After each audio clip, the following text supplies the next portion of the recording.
Hello, आप देख रहे हैं सेल्फ ज्ञान और आज हम बात करेंगे जो नए एमबीए का सबसे हार्ड कोड है MMPC 05 और जिसको पास करने में बहुत ज़्यादा डिफ़िकल्टी होती है स्टूडेंट को।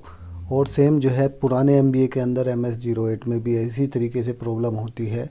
तो इसको आप किस तरीके से टैकल कर सकते हैं, इसकी ई बुक ये नीचे डिस्क्रिप्शन में है। MMPC 05 quantitative analysis for managerial application. इसके अंदर कुछ मैथमेटिकल क्वेश्चंस होते हैं, इसके अंदर कुछ लॉन्ग क्वेश्चन होते हैं, कुछ शॉर्ट क्वेश्चंस आते हैं, कुछ मैथमेटिकल क्वेश्चंस आते हैं। तो किस तरीके से आप इस अपने एग्ज़ाम को क्लियर कर सकते हैं फर्स्ट अटैम्प्ट में, तो मैं वो आपको पूरा बताऊंगा। तो हमने इसको जो है प्रायोरिटी वाइज बनाया है। सबसे पहले फर्स्ट प्रायोरिटी वाले क्वेश्चंस है, उसके बाद सेकंड प्रायोरिटी वाले क्वेश्चंस है, उसके बाद शॉर्ट क्वेश्चन है। इसमें आपको कम से कम 8 क्वेश्चन मिलेंगे, जिसमें से आपको 5 क्वेश्चन करने हैं। यानी कि 100 मार्क्स का आपका पेपर होगा तो एक 20 मार्क का एक क्वेश्चन रहेगा, तो टोटल 100 मार्क्स का क्वेश्चन पेपर हो जाएगा आपका। तो आपको छूट मिलेगी उसमें 8 क्वेश्चन में से ओनली 5 क्वेश्चन करने हैं आपको। तो ठीक है, तो हम शुरू करते हैं MMPC 5। तो इसमें जो फर्स्ट प्रायोरिटी वाले क्वेश्चंस है पहले उनके बारे में हम डिस्कस करेंगे। सबसे पहला क्वेश्चन जो है इसमें है प्रोबेबिलिटी सैम्पलिंग वाला। नॉन प्रोबेबिलिटी सैम्पलिंग क्या है, सबसे पहले जो है हमें थ्योरेटिकल पार्ट वाले क्वेश्चंस का डिस्कशन करेंगे। अगर जिसको मैथमेटिक्स में प्रॉब्लम है तो उनको क्या करना है, जो थ्योरेटिकल क्वेश्चन है जिसके बारे में मैं पहले डिस्कस कर रहा हूँ उनको पक्का कर लेना। शॉर्ट नोट जो है थ्योरेटिकल हैं वो भी उनको पक्का कर लेना, ताकि मैथमेटिकल वाला जो एक क्वेश्चन है या 2 क्वेश्चन है उनको छोड़ने के बाद भी आप अपना जो बाकी है उसको करके आप अपने इस एग्ज़ाम को क्लियर कर सकते हो आसानी से। ऐसी कोई इशू नहीं है। और ये जो सभी क्वेश्चन हैं ये सभी पहले एग्ज़ाम में आए हुए हैं और ये मोस्ट इम्पोर्टेंट क्वेश्चंस है। तो हम आपको जो एफ़र्ट लगाना है इन्हीं क्वेश्चंस के ऊपर लगाना है जो मैं आपको बताऊंगा, और आप जो है अपने इस एग्ज़ाम को आसानी से क्लियर कर सकते हो। तो सबसे पहला है probability sampling and non probability sampling. उसकी सैम्पलिंग जो है उसके कौन कौन से 4 डिज़ाइन हैं उनके बारे में बात करेंगे।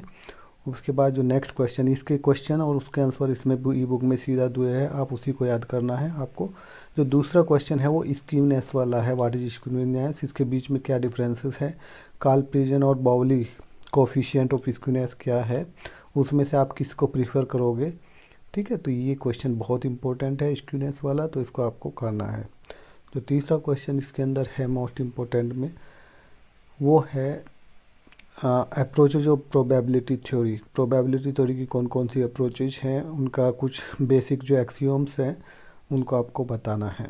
तो ये आपको कर लेना है। तो ये क्वेश्चन जो है आपको इसमें थोड़ा सा मिलेगा नहीं, तो इसीलिए मैंने इसके अंदर एक जो है हैंड रिटन एक फ़ोटो लगाया है ये अपनी बुक से, ताकि आप इसको कर सकें इस क्वेश्चन को।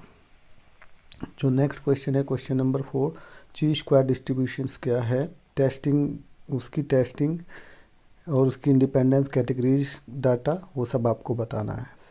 यह है सैम्पलिंग डिस्ट्रीब्यूशन ऑफ वेरिएंस के अंदर कराता है। ऐसे भी आप क्वेश्चन आ सकता है, लेकिन जो है क्वेश्चन घुमा फिरा के नाम आता है व्हाट इज़ द ची स्क्वायर डिस्ट्रीब्यूशंस, उसकी टेस्टिंग। ठीक है, तो उसके बारे में आपको पता होना चाहिए। नेक्स्ट जो क्वेश्चन है इसमें आपको क्या करना है, जैसे कुछ जो है मैथमेटिकल पोर्शन आ जाता है इस यूनिट के अंदर। अगर आपको जैसे हिपोथेसिस है, फॉर एग्जाम्पल ये हिपोथेसिस है, हिपोथेसिस क्या है उसके बारे में आपको पता होना चाहिए, बेसिक कंसेप्ट क्या है, नल हिपोथेसिस क्या है। अगर थोड़ा जो मैथमेटिकल इक्वेशन है वो आपको नहीं भी आती तो उस क्वेश्चन को आपको छोड़ना नहीं है। जितना आपको आता है जो थ्योरेटिकल वो आपको लिख देना है, ताकि आप जो है पास हो सके उसके अंदर। इसके अंदर जो सिग्निफिकेंस लेवल है और ये जो पी लेवल टेस्ट है ये शॉर्ट नोट में भी आता है। तो ये काफ़ी इंपॉर्टेंट क्वेश्चन है, नल हिपोथेसिस, तो उसकी कैरेक्टरिस्टिक्स ये सब आपको करना है। तो जो शॉर्ट नोट है मैं उसमें आपको बताऊंगा कि किस तरीके से आपको उसको करना है। ठीक है, नेक्स्ट हम चलेंगे, मोड क्या है, मॉडल क्लास क्या है, कैसे उसको जो है ग्रुप डाटा से हम उसको निकाल सकते हैं, उसकी इक्वेशंस।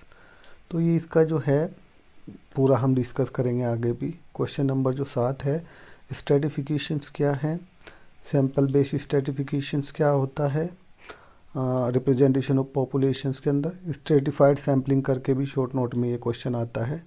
ठीक है, तो इसको आपको करना है पक्का। उसके बाद क्वेश्चन नंबर 8 पे हम चलेंगे, how do you understand by series analysis. Time series analysis वाला theoretical question very important question है, उसके कंपोनेंट क्या क्या हैं। ठीक, तो ये आपको पता होना चाहिए इसके बारे में। तो जो थ्योरेटिकल क्वेश्चंस है वो भी आप पूरे कर लोगे तो मैथमेटिकल वाले क्वेश्चंस में थोड़ा कम भी करोगे तो आपका काम हो जाएगा। अब हम मैथमेटिकल क्वेश्चंस के बारे में बात करेंगे जो एमएमपीसी के अंदर आते हैं, तो उनको आपको कैसे करना है।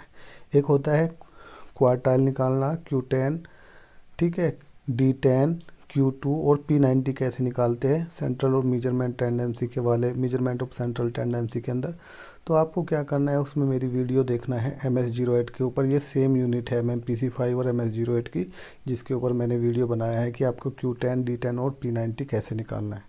तो ये यूट्यूब पे है, आप उसको सेल्फ ज्ञान आगे लिख देना, आ जाएगी। इसी तरीके से जो है frequency distribution of the quartile deviation कैसे निकालना है, ये भी मेरी वीडियो बनाई हुई है सेल्फ ज्ञान चैनल के ऊपर MS08 की, और ये MMPC5 की सेम यूनिट है।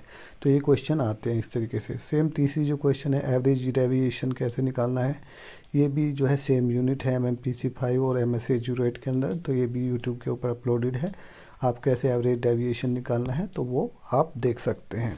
इसमें जो नेक्स्ट जो मैथमेटिकल क्वेश्चन है, ये test of hypothesis alpha 001 alpha मिल जाएगा आपको, और इस तरीके से आपको क्वेश्चन मिलेगा, आपको उसको करना है। तो ये यूनिट 11 के अंदर है, हिपोथेसिस टेस्टिंग प्रोसीजर्स के अंदर, उसको पढ़ना है। और मैथमेटिकल ये क्वेश्चन आता ही आता है। तो एक क्वेश्चन या दो क्वेश्चन आपको मैथमेटिकल मिलेगा, बाकी सब थ्योरेटिकल मिलेगा। तो आपको इतना घबराने की ज़रूरत नहीं, कम से कम थ्योरेटिकल क्वेश्चन पार्ट्स जो है वो आपका स्ट्रॉन्ग होना चाहिए, अगर आपको इस कैलकुलेशन आपको नहीं आता है तो। उसके बाद है कोरिलेशन कोफिशिएंट निकालना है, आपको एक डाटा मिल जाएगा इस तरीके से। तो ये जो है आपको यूनिट नंबर 14 के अंदर मिलेगा, इसको किस तरीके से आपको करना है, ठीक है। तो ये ऐसे ही एक स्टैंडर्ड डेविएशन कैसे निकालते हैं, इस तरीके से आपको एक क्वेश्चन मिल जाएगा, और ये आपको यूनिट नंबर 4 के अंदर निकालना है। तो अभी हम शॉर्ट नोट के ऊपर बात करेंगे। स्क्यूनेस ये हमने लॉन्ग क्वेश्चन के अंदर कर लिया। उसके बाद exponential smoothing of demand forecasting, इसको भी आपको इसमें दिया हुआ है, इस तरीके से करना है। ये मोर देन ऑग्यू वाला कर्व क्या है उसके बारे में बात करना है, कम्यूटेटिव फ्रीक्वेंसी का। इसमें मैंने दोनों डिस्कस किया हुआ है, एक को आपको करना है। उसके बाद जो है ये है पॉइजन डिस्ट्रीब्यूशंस क्या है, उसके बारे में आपको डिस्कस करना है। क्वांटाइल्स क्या है, क्वांटाइल्स कैसे निकालते हैं। इसी तरीके से बहुत सारे ऐसे शॉर्ट नोट हैं नीचे दिए गए हैं 20-22। अगर आपने वो सब कर लिए तो आपका ये एग्ज़ाम बिल्कुल क्लियर हो जाएगा। आपको क्या करना है, इस जो अगर आपको ये जो सारे क्वेश्चंस है आपको अपनी बुक से ढूंढ के निकालना है। अगर आपके पास बुक्स हैं तो ठीक है, अगर ने आपको ढूंढने में कोई दिक्कत आ रही है तो आप नीचे डिस्क्रिप्शन से इस जो ई बुक को है डाउनलोड कर सकते हैं। एक छोटा सा अमाउंट दे के सीधा डाउनलोड का वहाँ पे ऑप्शन आ जाएगा, और डाउनलोड कर लेना उसको अपने मोबाइल या लैपटॉप में, और उसको पढ़ लेना है। तो ये काफ़ी हार्ड क्वेश्चन है, आपका छूटना नहीं चाहिए, वरना आपकी डिग्री भी लेट होती है। और ये कई बार एग्ज़ाम देने के बाद इसको क्लियर कर पाते हैं स्टूडेंट। ओल्ड MBA में भी 2-2 3-3 साल हो जाते हैं। तो आपको इसको थोड़ा इस कोड को सीरियसली लेना है और फर्स्ट अटैम्प्ट में क्लियर करना है। फिर भी अगर आपको कोई इश्यू आता है तो कमेंट कर सकते हैं। Thank you.